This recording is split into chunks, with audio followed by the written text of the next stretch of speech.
Salut et bienvenue sur le podcast Ma dernière séance de psychanalyse. Chaque épisode est le témoignage d'une personne qui me raconte sa dernière séance sur le divan et comment la psychanalyse l'a aidé ou pas. On se parle du déclic pour se lancer, les nœuds intimes travaillés et l'impact concret de l'analyse sur sa vie. Moi c'est Guillaume, je suis l'instigateur de ce podcast et j'ai fait 10 ans de psychanalyse. Chaque témoignage m'aide à approfondir mon propre chemin de psychanalyse et à répondre à la question qui me taraude, la psychanalyse, est-ce que ça marche ou pas ? Et comment ? Bon ok, ça fait 2 questions.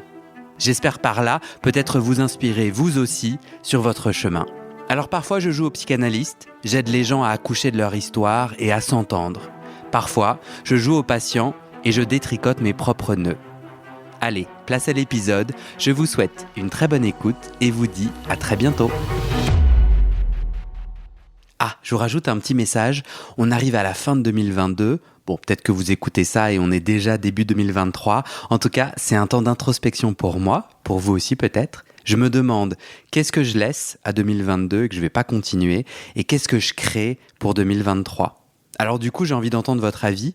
Envoyez-moi un petit message pour me dire comment le podcast résonne pour vous, vos envies pour de futurs épisodes et peut-être vos idées d'amélioration. Je vous mets mon email et mes réseaux sociaux dans le descriptif de cet épisode. Et aussi, comme toujours, le lien pour faire un don et soutenir mon travail. Merci beaucoup.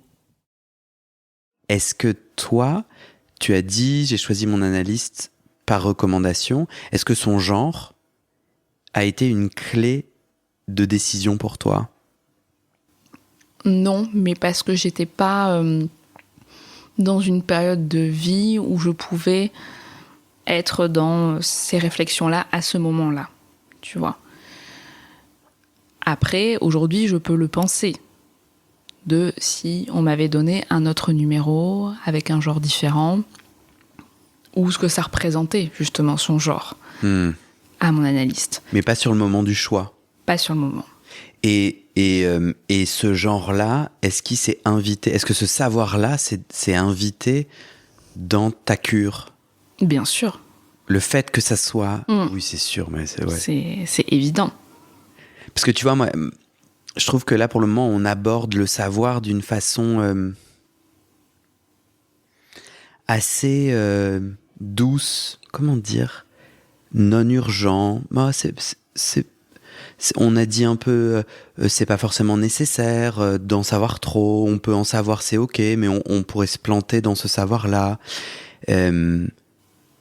Là, dans mon podcast, sur ma dernière séance de psychanalyse, je vais avoir le témoignage de la psychanalyste Laurie Lofer, qui a écrit le livre « Vers une psychanalyse émancipée », et qui parle des sujets queer, lesbien, bi, gay, trans, et qui tire un peu la sonnette d'alarme sur tous les propos extrêmement menaçants et homophobes et anti-gay, anti-trans qui existent dans l'espace français aujourd'hui en 2022. Et je crois que j'ai aussi envie de faire un peu une note, moi, en tant qu'homosexuel, mais non, mais en fait, il y a aussi une question de sécurité dans les informations que je peux, tu vois, que je peux aller chercher pour justement choisir mon espace de thérapie. Il y a des endroits dangereux.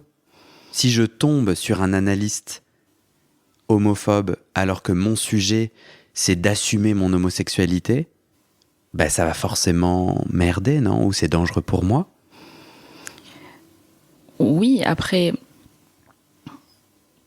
toi tu as l'impression que si tu as lu ou entendu que cet analyste n'était pas homophobe, que ça te protège. Mais tu vois, je pense que... Enfin, c'est terrible à dire, mais je pense que des analystes peuvent avoir des tonnes d'écrits pour dénoncer l'homophobie. Est-ce que ça fait d'eux des êtres non homophobes ? Non, puisque moi, en tant qu'homosexuel, je vois des morceaux d'homophobie internalisés encore en moi. Ils en ont certainement aussi. Non, t'as raison. Je pense que ça vient contenir et en tout cas permettre, encore une fois, une rencontre qui peut peut-être nous donner cette impression d'être plus sécurisé par rapport à passer une porte et ne jamais avoir entendu parler de cette analyse. Mais par exemple, pour moi, je donne plus de poids et d'importance à quelqu'un qui me donne un numéro quelqu'un en qui je vais avoir confiance dans ses capacités justement de trouver que cet analyste a un travail intéressant, peu importe, que des écrits sur Internet. Mais après, je pense que l'idée, et c'est aussi intéressant, c'est de se dire, si tu es face à un analyste homophobe, est-ce que tu sauras partir? Ou est-ce que tu sauras continuer à être en danger, à être en insécurité? Tu vois, cette idée de ah bah mince, je suis partie pour 10 ans d'analyse alors qu'il est homophobe et qu'il me fait vivre l'enfer, mais peut-être que j'y retourne quand même 2 fois par semaine. Et tu pourquoi, vois Et pourquoi je me refais ça? Ouais. T'as tout à fait raison, je trouve ça très intéressant. Ça responsabilise le ou la patiente.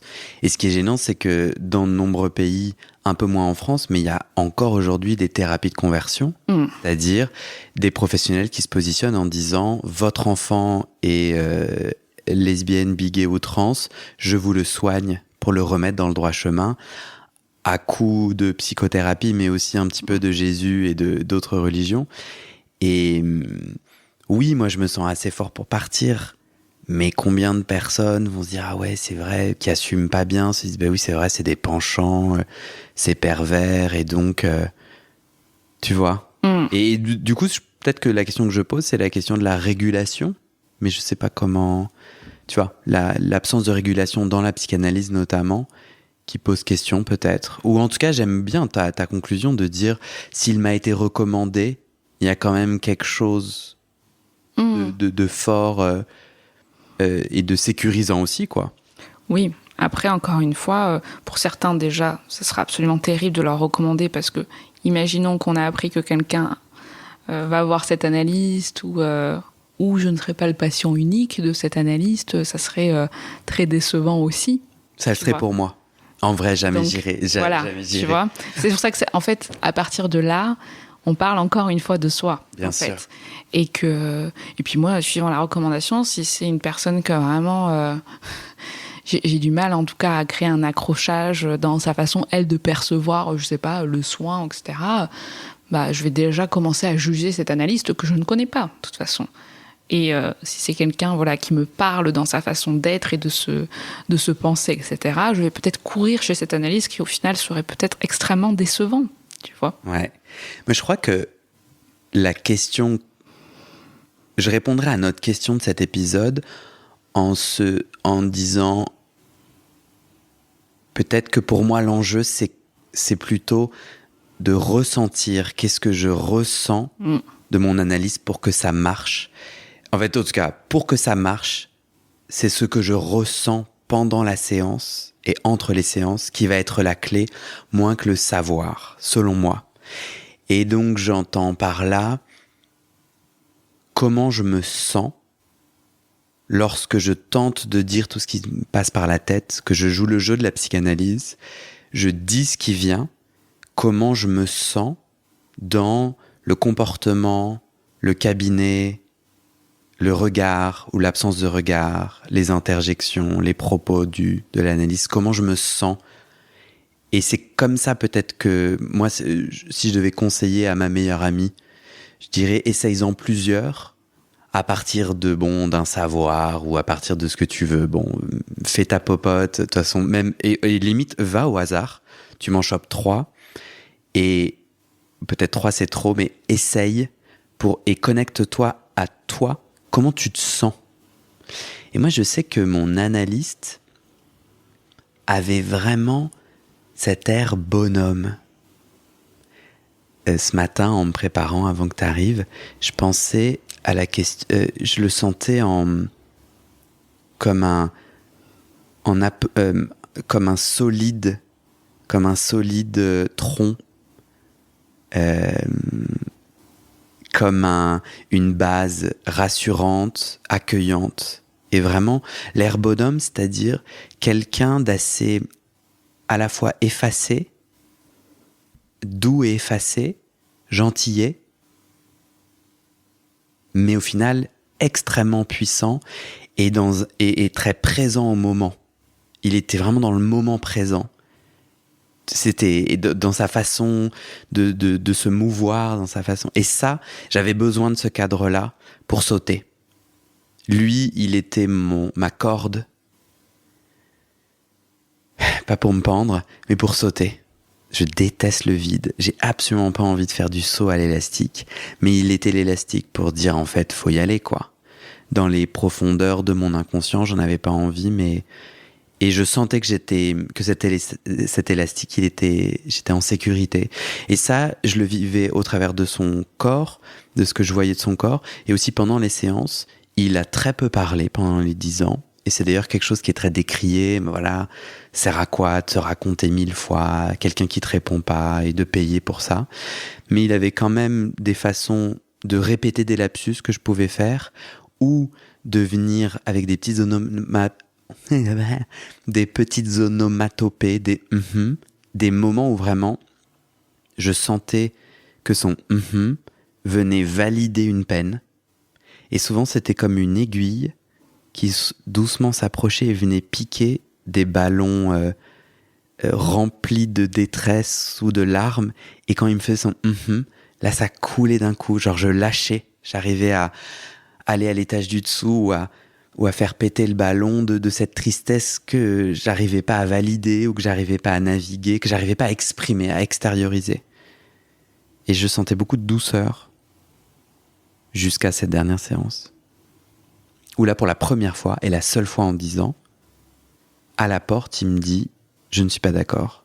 C'est la seule fois dont je me souviens, parce que j'ai bien conscience que tout ça, c'est mon récit et que je pense que s'il y avait des caméras, je serais très surpris de plein de choses qui s'est passé que j'ai oubliées et à quel point je suis subjectif dans mon récit. Mais ouais, à cette dernière séance, quand il a dit « Je ne suis pas d'accord »,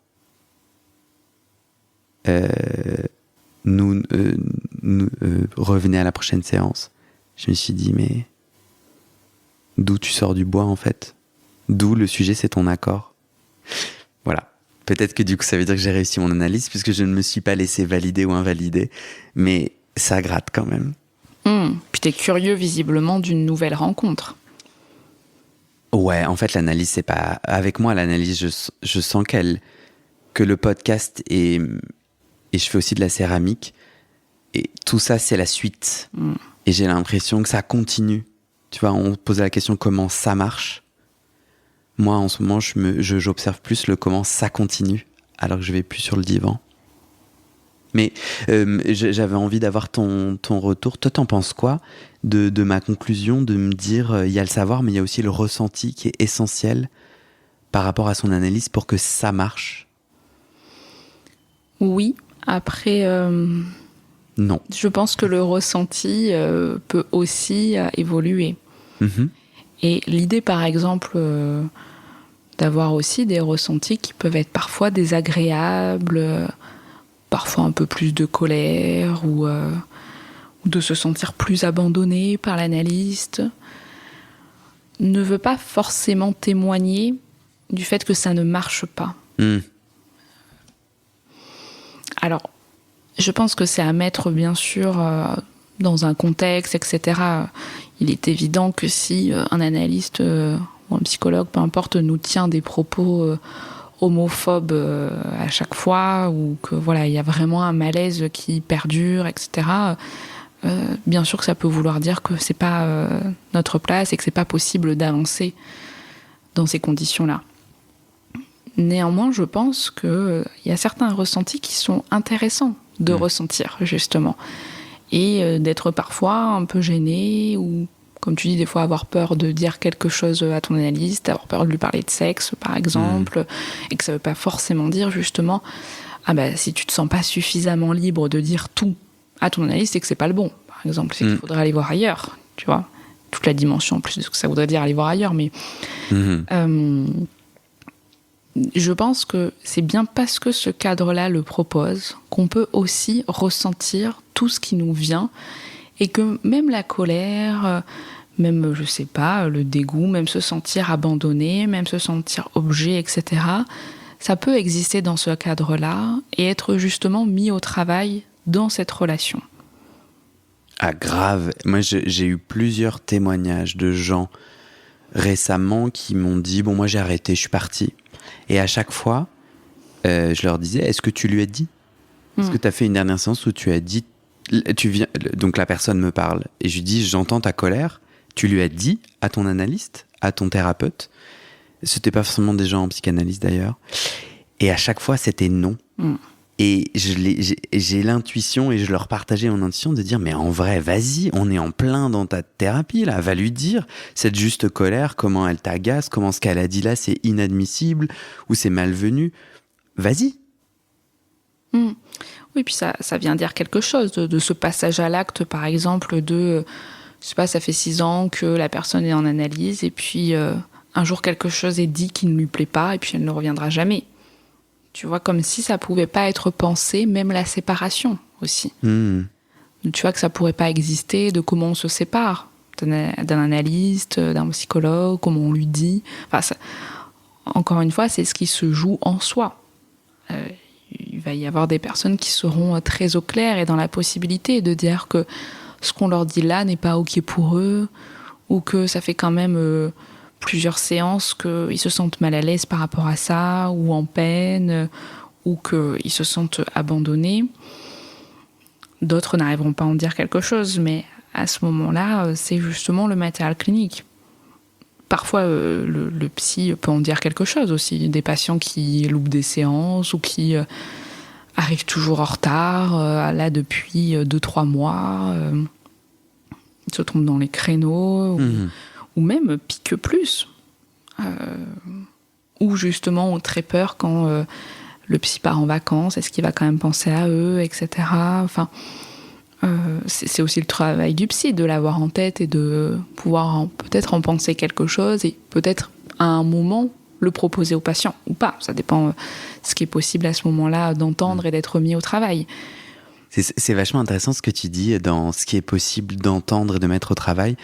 Je remarque que tout au long de notre échange, ça m'a vachement inspiré et fait travailler cette question de qu'est-ce que je dois savoir de mon analyste autour de l'orientation sexuelle, qui est mon sujet, qui est un de mes sujets, ou l'identité, tu vois. Comment est-ce qu'il faut que, pour moi Guillaume, hein, donc je parle vraiment comme mon nom, il faut que la personne soit du bon côté de je ne sais quelle barrière pour que je sois en sécurité, et alors travail peut se faire. Et c'est marrant parce que sur mon analyste, c'est moins ce sujet, parce que je ne connais pas du tout, et tant mieux, et c'est pour ça que j'aime beaucoup le fait qu'il n'a pas de réseaux sociaux, le fait qu'il est introuvable sur l'interweb, qu'il n'a jamais communiqué, ou très peu, à part son expertise que je disais tout à l'heure, c'est l'adolescence. Et donc il y a 1 ou 2 écrits quand tu googles, où tu peux retrouver peut-être, mais tant mieux que je ne sache rien de ses opinions, et parce que du coup j'ai pu les inventer homophobes parfois, ou gay-friendly une autre fois, et qu'en fait tout mon enjeu c'était de naviguer ça. Et dans ce que j'étais capable d'entendre, ce qui a beaucoup plus joué, c'est moins ce que je sais de lui que comment il a amené les sujets en séance. Or moi je me rends compte que j'étais incapable de recevoir une parole. C'est pour ça que la psychanalyse me correspond bien, c'est que une fois que j'ai mis sur un piédestal un analyste que je vais voir 2 fois par semaine, pendant plein de temps, le pouvoir est tel que ces mots, c'est des balles réelles qui me tirent dessus. Moi, je me rappelle d'ailleurs de 1 ou 2 fois où il a dit quelque chose, et je lui ai répondu, je n'ai pas entendu ce que vous avez dit, j'ai un blanc, genre mon cerveau se protégeait de ces mots. Et vraiment, parfois, il disait des choses, et j'étais là, je ne sais pas ce que vous avez dit. C'était ouf, c'était... Et du coup, plusieurs fois, longtemps, il faisait des bruits d'ongles. Il faisait des... Je sais pas si au micro, je peux le faire, tu vois. Il faisait comme ça, c'est tout comme ça. Donc au début, je me dis, ok, pendant que je parlais d'un truc, mais je voyais pas le lien. Ok, il a un truc coincé sous l'ongle où il se gratte, bon... Ça saoule un peu parce que je suis en train d'essayer de dire un truc. Mais tout ça, c'est dans ma tête, hein, j'ose pas. Puis à un moment donné, je dis, mais pourquoi vous faites un bruit d'ongle ? Bien sûr, silence. Et là, franchement, je me dis, oh là là, c'est quoi le délire ? J'ai pas envie. Bien sûr, il y a quoi sur mon ongle ? Du vernis. Qu'est-ce que tu vois là ? Quelle couleur vois-tu sur mes ongles en ce moment ? Du vert. Vert pomme. Et du coup, c'est un moment où j'ai commencé à mettre du vernis, qui est pour moi, qui a beaucoup de sens, en lien avec mon identité, en lien avec mon rapport au monde, en lien avec le petit enfant en moi qui a été, et l'adolescent qui a été brimé parce que trop efféminé. Et au final, il m'amenait d'une façon très douce, je trouve, très, sans aucune possibilité pour moi, sans mots. Et pour autant, l'ongle verni, alors là, tu me plonges dans un sujet, c'est évident l'invitation qu'il m'invite à inviter. Et à la fois, je n'ai aucun mot pour que mon cerveau puisse retirer son intervention. Et c'est marrant parce que pas plus tard qu'hier, j'ai échangé avec un rendez-vous galant. Il me dit qu'il me trouve mignon, tout se passe bien, on échange en ligne sur nos téléphones. À un moment donné, on fait une petite visio. On se parle, on dit tiens, on va se voir, au lieu de se parler, on va se voir, c'est marrant. Et il a raccroché abruptement, et je comprenais pas pourquoi. Et après, il a commencé à me dire c'est bizarre tes ongles. Donc le mec me trouvait très beau, très bien, jusqu'au moment où j'ai dû me gratter l'œil. C'est apparu, mon vert pomme est apparu sur le... Et c'est marrant parce que pendant au moins 2 heures, je me suis dit non mais j'avoue, en fait c'est trop chum, pourquoi je me mets du vernis, il est moche, en plus il est moche ce vert pomme, c'est vrai qu'il est assez original comme couleur. Et c'est marrant, j'ai vu tout mon être et mon identité commencer à glisser, influencé par cette personne, et me ramener complètement au bruitage donc de mon analyste et ce que j'avais à en dire, et apparemment j'ai pas terminé d'en dire quoi. Bon, après 2 heures plus tard, je me suis dit mais non, en fait moi je kiffe mes petits ongles, ça me fait bien marrer, et quel abruti, en fait ça disait beaucoup de son rapport à sa féminité. Et où, parce que en fait j'étais là mais mec, c'est quoi quel est le sujet en fait, genre. Et il a commencé à me dire et tu es féminé. J'étais là. Et en fait, en vrai, on vit dans un monde super homophobe et très misogyne où quand t'as des critères qui t'identifient comme féminin, parce que le vernis, on a décidé que c'était féminin uniquement, ça crée tout un tas de trucs, quoi. Que sur le divan, mon analyste m'invitait à questionner ou à explorer au travers d'un bruitage. Et ça, quand tu le racontes en soirée, les gens te disent « Et tu payes combien pour ça ?» Mais là, mais moi, ça a plein de sens. Parce que du coup, ouais. Donc voilà, j'avais envie de partager ça avec toi. C'est intéressant ton histoire de... À quel point même... là, tu as fini ton analyse et qu'en effet, pour conclure sur toi ce que tu disais, ça continue. Et j'ai pas fini. Où, encore aujourd'hui, il y a cette idée qu'il y a des petits micro-moments, des petits choses qui viennent te chercher ailleurs et qui en même temps ont eu une place, en tout cas, dans ton analyse. Mais c'est pire que tout ça. Non, j'ai pas terminé. J'ai interrompu. C'était plus le bon endroit pour moi. J'avais besoin de faire et de dire autrement. J'avais besoin d'aller dans d'autres cadres et rencontrer d'autres canevas. Après, la question de l'identité, m'assumer professionnellement, m'assumer par la voix, assumer ma voix avec un X et un E, est encore en cours, tu vois. Même dans mes podcasts. Moi, avant cet épisode, je me disais, mais bon, Jo, elle est thérapeute, tu vois, elle a une légitimité, elle a le droit d'en dire quelque chose. Mais moi, qui suis-je pour ? Et donc, je continue à travailler cette question de l'identité, et je crois que je suis aussi en joie de garder une... Je pense pas que je suis très humble, mais une attention, tu vois, et de pas... de me poser les bonnes questions, de me dire pourquoi moi, pourquoi maintenant. Et cette déception de cet homme hier ou avant-hier venait un peu me gratter en mode... En fait, c'est ça que je me suis dit. Je me suis dit, mais si j'enlevais mon vernis, il m'aimerait bien alors. Je pourrais le recontacter. C'est ça le plus terrible. Et il y a eu un moment donné où je me suis dit, mais ouais, faut que je l'enlève. Et je l'ai gardé. Mais ouais, tu vois, donc non, pour moi, et je sais pas si ça se termine une psychanalyse, et je trouve ça chouette de savoir que les interventions et comment je me suis senti en analyse sur le divan, ce qui s'est dit, ce qui s'est passé, ça continue comme une graine, ça continue à pousser, ou comme un enfant qui essaye de sortir du ventre de sa mère, ça continue à pousser, tu vois, même longtemps après. J'ai encore des mots de mon analyste qui continuent à me travailler. Bon, après, il s'avère que j'ai choisi de faire un podcast sur la psychanalyse, donc je suis régulièrement invité à me rappeler. C'est peut-être pour ça que tu as choisi de faire un podcast sur la psychanalyse. Certainement. Est-ce que toi, tu as l'impression d'avoir tout dit de ce que tu avais envie de dire de notre sujet ? Oui.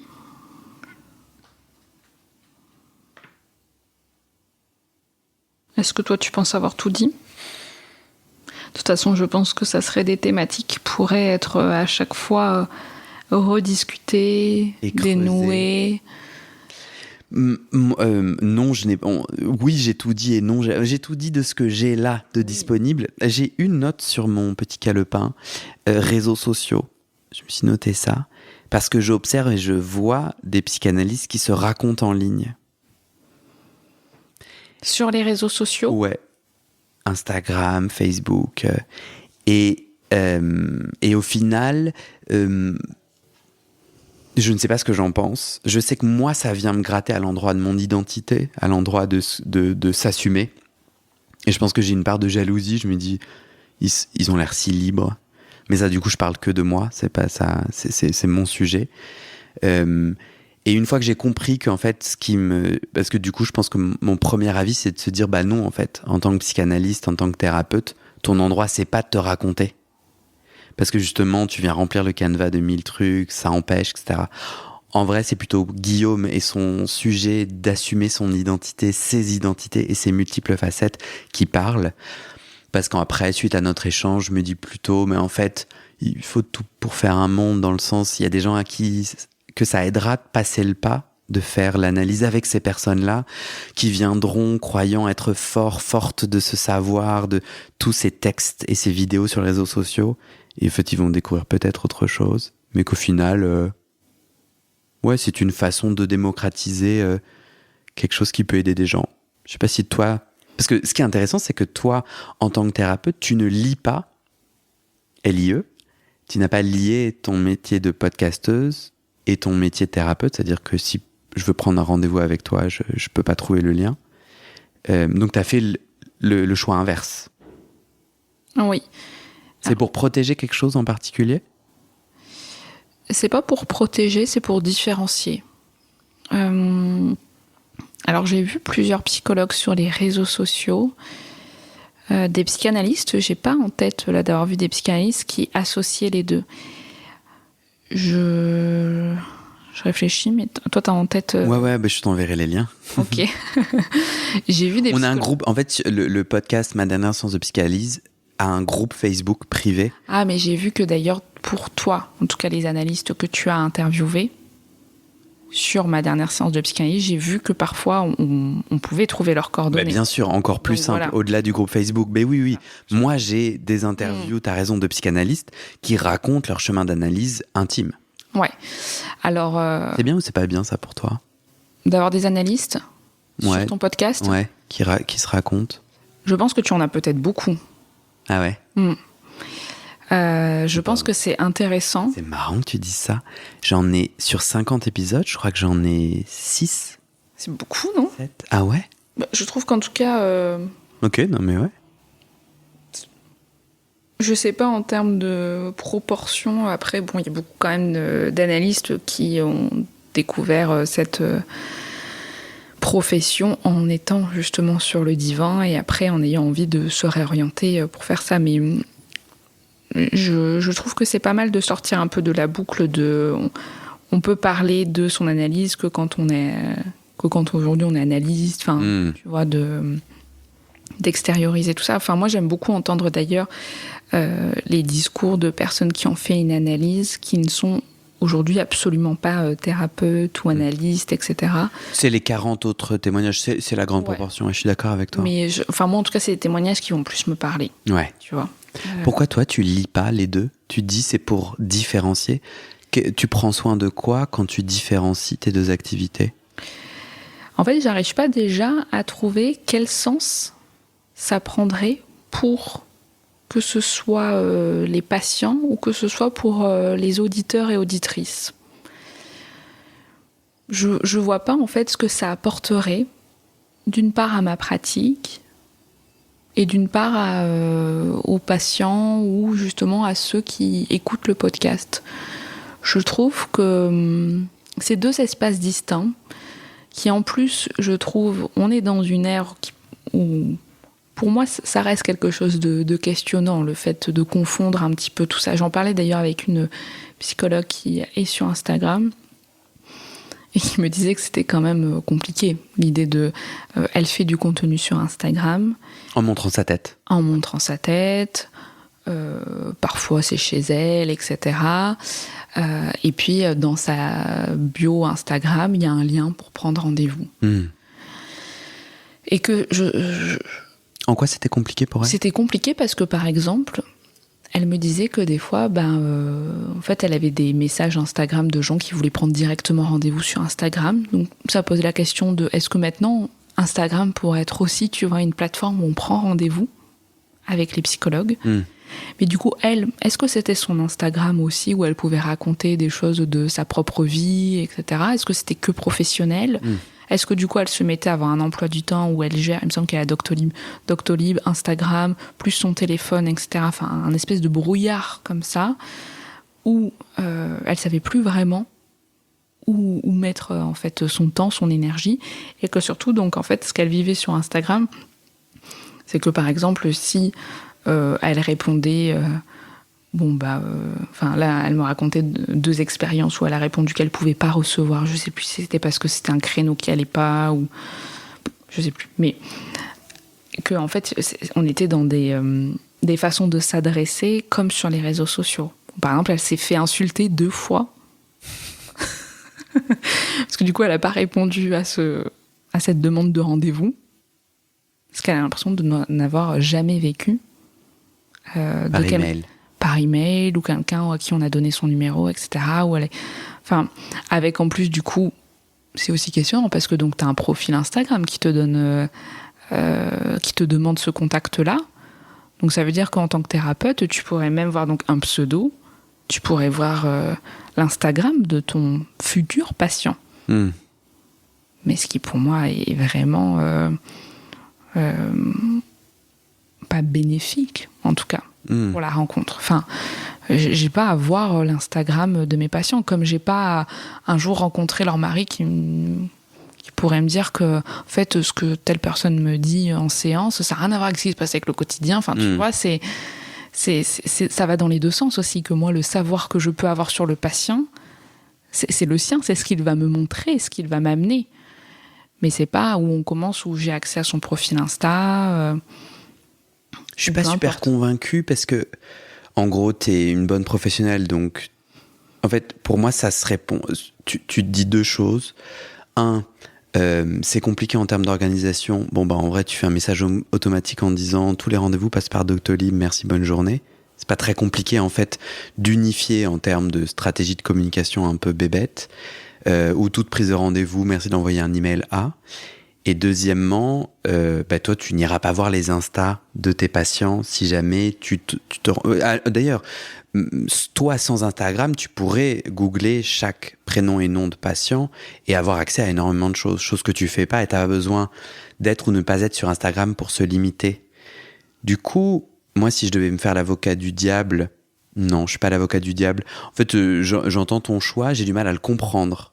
Mais c'est ton choix et c'est le bon, il n'y a pas de sujet, j'essaye pas de te convaincre, mais moi je peux te raconter une histoire où, grâce à ton podcast, il y a beaucoup de gens qui n'osent pas connecter avec un ou une thérapeute parce qu'ils ont peur, ou bien parce que ça leur correspond pas, et ils trouvent chez toi une résonance, un ton de voix, voilà, ils se disent, je suis en souffrance et j'ai pas envie de faire une thérapie, sauf peut-être avec cette personne. Et du coup, en fait, mettre un lien, c'est permettre à des gens de prendre rendez-vous et du coup, d'aller se soigner ou d'aller mieux. Enfin, en tout cas, l'espoir qu'ils aillent mieux. Et Et du coup, je vois pas trop le. C'est un peu comme créer un compte Doctolib, quoi. C'est pour être reconnu, enfin, pour amener à toi des gens que tu pourrais impacter par ta profession. En fait, tu vois, moi, même si du côté des patients, je ne choisirais jamais un psychologue ou un analyste que je vois sur Instagram. Tu vois. Donc déjà, je réponds avec ma sensibilité aussi. Et comme je ne choisirais pas un analyste sur Doctolib. Tu vois. Toi, tu ne veux pas les patients qui pourraient te trouver au travers du podcast. C'est pas que je ne veux pas. C'est que déjà... Tu complexifies leur chemin. Parce que tu pourrais aussi mettre ton prénom et ton nom de famille, et après, à eux de te trouver. Et tu choisis d'être anonyme. Mais déjà, je trouve que c'est quand même un milieu où, si tu veux, je reçois tous les jours des demandes, soit de savoir si je peux recevoir, soit d'être adressée, etc. Et non, je trouve que ça me parle pas dans cette démarche-là, tu vois. Alors, j'entends ce désir-là. Je suis même pas sûre que ça crée une rencontre qui serait forcément plus bénéfique ou qui aurait plus de sens pour ces patients. Et c'est pas parce que ils m'ont entendu, tu vois, sur un podcast et qu'ils ont aussi, eux, mis quelque chose d'eux en pensant que du coup, je serais plus comme ci ou comme ça, ou que ça leur parlerait plus ma façon d'être thérapeute, que ça serait ce qui se passerait dans la réalité. Bien sûr. Et heureusement, d'ailleurs, que sûrement... Peut-être l'idéal serait là dans les premières rencontres, peut-être qu'à un bout d'un moment je serais absolument décevante, peut-être que certains me trouveraient plus sèche que sur le podcast ou encore peut-être plus douce, enfin tu vois, quelque chose... Mais ça c'est la même chose pour tes patients qui n'écoutent pas le podcast. C'est exactement la même chose. Qui projettent tout un tas de trucs. Qui projettent tout un tas de trucs. Mais toi c'est peut-être une question aussi de sécurité. Moi je sais que ce que je travaille... Donc moi ce que j'ai décidé de faire, c'est... Donc j'ai un compte Instagram, Facebook et même TikTok. Ça m'amuse.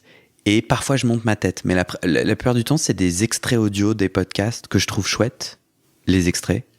Et les podcasts. Mais de mes podcasts. Et l'idée, c'est d'avoir une vitrine. Parce que souvent, quand les gens réfléchissent à témoigner, ils ont envie en fait de savoir qui est la personne, et je les comprends bien parce que je les invite à un voyage intime et bon, ils ont peut-être écouté mes podcasts, mais je crois qu'il y a pas mal de gens qui disent c'était cool de voir ta tête, et donc il y a cet enjeu de vitrine, et il y a aussi, ce que je travaille depuis le début avec mes podcasts, c'est petit à petit je comprends mieux et je décide mieux quel moi je fais voir et je fais entendre. Parce que je trouve que je fais un métier public, toi et moi on fait un métier public, on propose une conversation ou des mots ou une expérience, un contenu au public, et donc je joue les règles du jeu du public, quoi. Non, il y a des artistes qui sont totalement anonymes et c'est très chouette, mais moi personnellement j'ai envie de dire puisque j'invite les gens à partager leur intime, j'ai envie moi de partager mon intime. Je trouve que c'est juste pour moi, mais comment je le fais pour que ça soit au service de quelque chose autre que mon ego, tu vois. Et les réseaux sociaux viennent me gratter vraiment à cet endroit-là qu'est-ce que tu racontes de toi et pourquoi et comment ça a un intérêt. Donc moi, je suis pas thérapeute, mais ça a un intérêt pour le podcast, tu vois. Et comment est-ce que je glisse pas vers, on a compris, un de mes sujets qui est d'être validé par les autres et par les likes, ou du coup un nombre d'audiences d'un podcast détermine pour moi sa valeur, alors que tu vois, et du coup d'être complètement perdu là-dedans. Et je sais que ce qui m'a défié le plus, c'est un peu sur ma dernière séance de psychanalyse, où de plus en plus j'ai envie de raconter des bouts de mon analyse ou de mes sujets pour permettre à l'autre de rebondir. Et ce qui est vachement chouette, c'est que du coup on est symétrique, enfin je suis plus l'intervieweur et c'est eux qui dévoilent, et ensemble et du coup ça crée quelque chose d'assez chouette. Et sinon sur comment devenir sexuellement épanoui, où là ça a été un vrai travail thérapeutique pour moi, du coup au début, de faire des témoignages où je ne disais rien de moi, parce que tout le monde est anonyme sauf moi. Donc moi, si je commence à te raconter mes histoires de sexe, tout le monde peut l'entendre, et je me disais j'ai peur, quoi. si des gens utilisent ces informations intimes, je me sentais exposé. Et en fait, là, au fur et à mesure des épisodes, je découvre en fait cette part de moi où j'ai envie de pouvoir raconter des choses de mon intime. En fait, c'est quelque chose pour moi de politique. C'est comme mes ongles vernis, quoi. En fait, j'exige rien de personne, mais enfin, j'ai pas envie de mettre dans la face des gens, d'obliger les gens à entendre ce que j'ai à dire ou à voir mes ongles. En revanche, si tu regardes mes ongles, ils sont peints, et si tu écoutes mes podcasts, il y a un endroit de l'intime sexuel du mien et de la personne qui participe qui est dévoilé et qui est raconté. Et c'est vachement important pour moi parce que dans les récits en tant qu'homosexuel aujourd'hui en 2022, t'as accès à très peu de contenu. Et quand tu as accès à des contenus, des films, des podcasts, des audios, de la musique, ça raconte un truc ultra normatif d'une sexualité très hétéronormée. On en est encore à qui joue la femme et qui joue l'homme. Dans la plupart des interactions, maintenant ça s'appelle actif-passif. Actif, tu pénètres, t'es l'homme. Passif, t'es pénétré, t'es la femme. Aujourd'hui, en 2022. Et donc du coup, mon podcast, mon invitation, c'est de dire, en fait, qui pénètre qui n'est pas vraiment le sujet. Enfin, ça peut l'être, hein, ça peut l'être si c'est ton désir et ton envie et tout, mais il y a plein d'autres nuances, singularités de sexualité. Il y a plein d'autres façons de se définir, de se raconter, de s'explorer. Et donc, partager l'intime, partager du soi, c'est essentiel et c'est politique. Et c'est politique dans le sens, ça influence la société et l'espace qu'on a le droit d'occuper quand on est homosexuel en 2022. Donc je pense que c'est ma réponse, moi, sur pourquoi je ne délie pas. Toi, tu dis, je prends soin en ne liant pas. Et moi, je lis. Et je pense qu'on n'a pas du tout la même place aussi. Exact, bien sûr. Mais t'en as une tout aussi intime dans la vie des gens, en tant que thérapeute qui offre comme ça des contenus qui aident les gens, tu vois. Je pense pas que sur le podcast, c'est justement un espace thérapeutique qui aide les gens. Le tien ? Oui. Ça veut pas dire qu'en effet, ça peut être interprété ou parlé pour certaines personnes, mais comme plein de podcasts. Tu vas recevoir plein d'emails. Tu vas recevoir plein d'emails qui disent « Je suis d'accord avec Guillaume ». Non, je rigole. J'ai écouté ton podcast avec une amie dans la voiture. Je lui dis « Ah, c'est chouette, viens, on écoute ». On lit les titres. Mon ami un peu moi, mais principalement mon ami, a des soucis d'insomnie. Donc on écoute ton épisode sur l'insomnie. À ce moment-là, on projette plein de trucs sur toi, on est dans l'attente, tu nous racontes des trucs qui nous aident. Et notamment, il y a une de tes phrases que ma pote a répétée en disant « Ah ouais, ça résonne énormément par rapport à mes insomnies. » Mais c'est parce que vous projetez que, là, vu que je suis psychologue, que j'ai ce savoir-là. Mais par exemple, tu tapes insomnie podcast, il y en a plein. Il y en a plein, mais de personnes qui ont souffert d'insomnie, de certains thérapeutes, etc. Tes mots, une phrase, il y a des trucs qui n'ont pas résonné, et il y a un truc, à un moment donné, je ne me rappelle plus de la phrase, mon ami qui n'est pas très psychanalyse, psychothérapie, enfin, c'est pas son domaine comme le mien, a vraiment, et j'ai trouvé en effet que cette phrase, elle était très puissante, et ça nous a aidés. Et ça a créé une conversation, et c'était très intime. Et je crois que du coup, là où je te gratte, c'est de dire, j'entends que toi tu ne lis pas, mais il y en a plein qui... Ouais, enfin, bon, je sais pas ce que... Mais tu penses que je suis le seul podcast parce que je suis psychologue qui ferait ça? Il n'y a pas des podcasts que tu écoutes sur, pas du tout, ouais. Je sais pas, la politique, des sujets de société, où d'un coup il y a une phrase qui te parle et qui te déplace? Ah, complètement. Complètement, mais du coup, le podcast est un média très intime. On est au creux de l'oreille et tout, et je le crois beaucoup. Et c'est vrai que quand je t'observe, parce que du coup on collabore, moi je t'apprécie beaucoup en tant que personne, et quand je t'observe, t'es une énigme pour moi. Je me dis c'est tellement marrant et intéressant, une personne qui décide de faire un contenu public et très intime, et qui met la frontière, et qui est anonyme.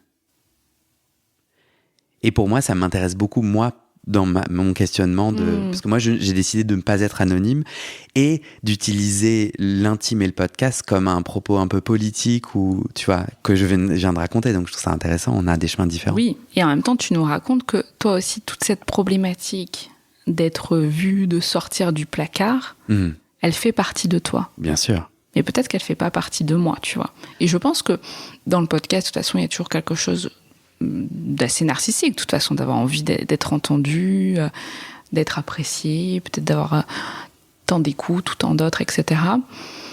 Mais peut-être que j'ai pas besoin de plus, que je suis pas plus excitée narcissiquement pour justement dire, et en plus, appelez-moi à mon cabinet et je vous reçois, tu vois. Que ça me suffit aussi, que je suis bien dans cette place-là, que je suis bien dans ma place aussi, où il y a des moments où je suis psychologue face aux patients. Ça veut pas dire que les patients, ils peuvent pas reconnaître ma voix, qu'ils peuvent pas justement faire le lien, et que ça peut pas aussi exister.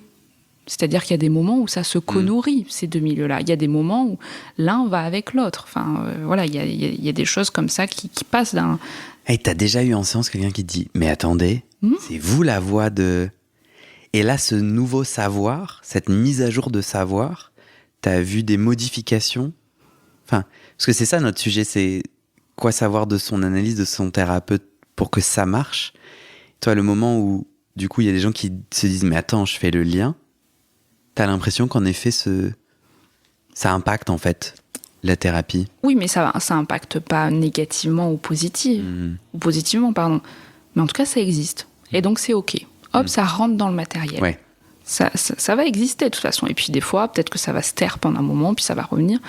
Peu importe. C'est-à-dire que je suis totalement à l'aise avec l'idée que parfois, en effet, ça peut comme ça... Et puis, aussi bien, il y a des patients que ça fait très longtemps qu'ils savent que je fais ce podcast ou qui ont reconnu et qui ne m'en diront rien. Tu vois C'est pas grave. Comme plein de choses. Enfin... ou peut-être qu'ils se posent plein de questions, ou peut-être, mais pas du tout, et que c'est moi d'ailleurs qui fantasme sur le fait que peut-être on m'écoute en cachette, peu importe, tu vois. Mais que en tout cas, ça me va bien, et que quand je suis en tout cas face à un patient, je suis pas podcasteuse, et quand je suis podcasteuse, pour moi, je ne suis pas psychologue au sens où je propose une thérapie par le podcast. Bien sûr. C'est-à-dire que c'est aussi avec toute ma sensibilité d'être aussi quelqu'un de très curieuse. J'adore lire des nouveaux essais cliniques, théories. J'aime les partager. Alors bien entendu, c'est aussi soumis au fait que moi je suis aussi dans ma profession imprégnée de tous ces courants théoriques, etc. Donc que ça donne aussi cette supposée expertise peut-être, mais qui pour moi est toujours aussi de l'ordre d'une illusion et qui est pas... Il y a beaucoup de personnes qui peuvent m'envoyer un mail en me disant « Qu'est-ce que vous pensez de telle chose ?» etc. Donc on me met à cette place comme ça d'un supposé savoir, présupposé savoir, auquel cas je ne suis pas forcément obligée de répondre, et que je ne me considère pas comme ah oui, c'est moi le sachant du groupe dans le podcast, etc. D'autres qui justement vont trouver que j'en sais rien et que j'ai dit n'importe quoi à cet épisode, mais tant mieux aussi. Oui, d'accord. Je fais pas ça en me disant je représente une psychologue qui propose des micro-espaces thérapeutiques comme ça où je vous fais réfléchir. C'est plus je partage des réflexions, des fois ça parle, mais comme moi des fois j'écoute plein de podcasts qui n'ont rien à voir avec la psychologie ou la psychanalyse, puis parfois ça fait effet. Il y a une phrase comme ça qui me marque, qui me permet de bouger. Et pour autant, tu vois, je n'ai pas besoin de me dire cette personne, c'est parce qu'elle est psychologue qu'elle me fait bouger, etc. Mais que c'est sûr que ça peut avoir de l'effet, de se dire, bah, tiens, elle est psychologue, donc ce qu'elle me dit, ça m'aide à avancer dans ça. Pourquoi pas Mais parce que toi, en plus, tes épisodes, tu ne partages rien de toi. Non. C'est vraiment une analyse, une proposition d'informations sur des thématiques. Je trouve ça vachement intéressant. Du coup, moi qui suis dans l'affirmation de l'identité, j'entends, et moi quand je souligne nos différences, c'est pas pour... Enfin, je les trouve belles et j'en suis curieux, parce que tu disais on est différents, oui bien sûr, et il n'y a pas de... Mais je trouve ça intéressant parce que tu te dis, les gens qui décident que c'est moi le sachant du groupe. Moi je suis là, mais... Ben meuf, c'est ton podcast, c'est toi qui fais les épisodes, c'est toi qui fais les recherches, c'est toi qui raconte, et c'est toi qui t'es positionné, qui a pris ce rôle, mais t'en veux pas la responsabilité. Parce que dans l'affirmation de l'identité, justement du savoir. Je trouve ça intéressant, tu vois. Bah si, c'est toi qui es responsable, c'est toi qui publies. Bah, c'est exactement la même chose, comme on disait en début d'épisode. Est-ce que c'est parce que quelqu'un écrit un livre sur les troubles anxieux, est-ce que c'est le sachant des troubles anxieux ? Mais pour moi, ce que j'entends là, c'est plutôt ta fuite qu'un élément. Oui, j'ai bien entendu ce que tu veux dire, qu'en gros, tu viens avec ta subjectivité, tu viens avec tes connaissances qui sont limitées, avec aussi une expertise et une expérience. Mais je sais pas, moi j'aime bien cette question de la responsabilité, de dire ok, j'aime bien, je l'aime bien, je crois que je l'aime bien moi. Je me dis ok Guillaume, t'as fait combien d'épisodes, sur quoi, t'as fait entendre qui. Tu vois par exemple, sur ma dernière séance de psychanalyse, je n'ai jamais eu une personne noire. Et du coup je me dis, c'est quand même problématique quoi. Je trouve que ça dit, je crois que j'ai à cœur, et je me sens responsable, et j'ai à cœur de faire entendre de la diversité, de la divergence, et aussi, tu vois, une multitude de voix. Du coup, il y a un moment donné où j'avais eu que des femmes. Je me dis, bah... Et je crois que ouais, j'aime bien, moi, cette responsabilité de me dire, c'est moi le chef. Mais moi, en général, j'ai pas de problème à être le chef. Et en revanche, en effet, ce que ça fait pour les gens, ça, je sais pas, en mon pouvoir. Et c'est marrant aussi parce que par rapport à, tu disais, bon, moi, c'est pas thérapeutique. Moi, je dis le contraire. En fait, moi, quand les gens viennent témoigner, c'est terriblement thérapeutique, et c'est thérapeutique pour moi, pour la personne qui témoigne et pour la personne qui écoute, lorsque ça résonne, lorsqu'il y a un truc qui se fait. Et d'ailleurs, c'est ça, tout l'élan et la joie de mon podcast. Il y a les audiences qui me dépriment parce que c'est des chiffres qui bougent, et en revanche, l'essence que je mets dans ma petite voiture biodégradable, c'est les emails des gens. Quand les gens me disent cet épisode m'a fait rebondir là-dessus, ça m'a nourri ainsi, etc. Moi, je trouve ça absolument génial, quoi. Et les gens mettent en mots à ce moment-là la puissance thérapeutique. Tout peut être thérapeutique, de toute façon. Grave. Est-ce que c'est la place qu'on prend. Ouais, c'est ça, ouais. Que moi, je ne prends pas. Après... Ouais. Que tu prends et que ouais, c'est ça. Que tu prends et que tu prends pas. C'est marrant parce que moi, la place que je prends pas, c'est celle du thérapeute. En revanche... si l'effet est thérapeutique, moi je suis pas thérapeute, c'est pas un endroit rémunéré ni thérapeutique, ouais. Non, c'est clair. Est-ce que tu as un mot de la fin, une dernière bafouille ?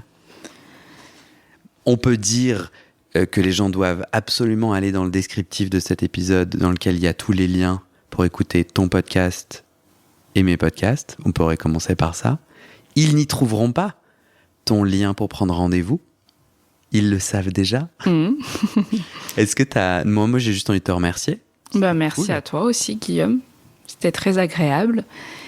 Et puis, je pense que c'est un sujet, encore une fois, qui peut se co-nourrir et continuer à être repensé, avoir plusieurs espaces, et que les mots qui sont dits aujourd'hui sont engagés aujourd'hui, mais qui, en même temps, peuvent être différents, évoluer, retravailler. Et que ça reste toujours et moi c'est comme ça que je vois le podcast, de toute façon, des petites portes ouvertes, mais qui ne sont pas là pour traiter tout le fond, toute la pensée, etc. Et aussi laisser de l'autonomie à ceux et celles qui écoutent pour en faire quelque chose, soit continuer eux leur propre réflexion, en étant d'accord ou pas d'accord, ça leur appartient, et tant mieux. Et que c'est ça surtout que je souhaite à chaque fois. Ah ouais, moi, changer d'avis est une de mes choses préférées. Je veux dire, en fait, ce que j'ai dit là, il y a 10 jours, c'est complètement débile. Moi, j'aurais une dernière proposition. J'aimerais que les gens qui sont encore là à la fin et qui ont apprécié nous envoient des messages pour nous dire quel est notre prochain sujet. Si on était amené à refaire, à continuer, quelle serait l'autre problématique ou sujet ou thématique qu'il ou elle aimerait que l'on traite. On mettra un email ou un contact dans le descriptif de l'épisode. T'es ok ? Ouais, très ok. Trop bien. Top.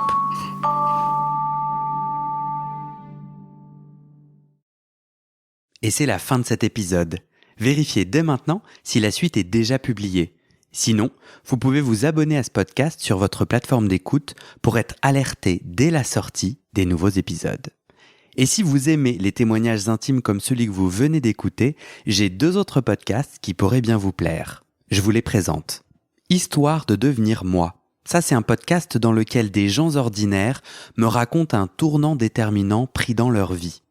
Ils racontent le déclic qui a tout changé et comment ils sont devenus un peu plus eux-mêmes. Comment devenir sexuellement épanoui? Ça, c'est un podcast dans lequel des hommes, gays, bi ou queer, racontent leur chemin de sexualité et comment ils tentent de s'épanouir face aux normes. Alors pour écouter ces podcasts, vous pouvez tout simplement taper les titres dans la barre de recherche de votre plateforme d'écoute. Mais je vous mets aussi dans le descriptif de cet épisode les liens pour écouter ces podcasts et les liens de mes réseaux sociaux pour découvrir les coulisses de mon aventure de podcasteur et aussi la page de dons pour soutenir mon travail et mes podcasts. En tout cas, n'hésitez pas à m'envoyer vos retours et vos réactions à guillaumefaidespodcasts@gmail.com ou sur mes réseaux sociaux. Ça me motive énormément de savoir que ces histoires naviguent et résonnent, ou pas d'ailleurs. Allez, merci pour votre écoute et à très bientôt dans vos oreilles.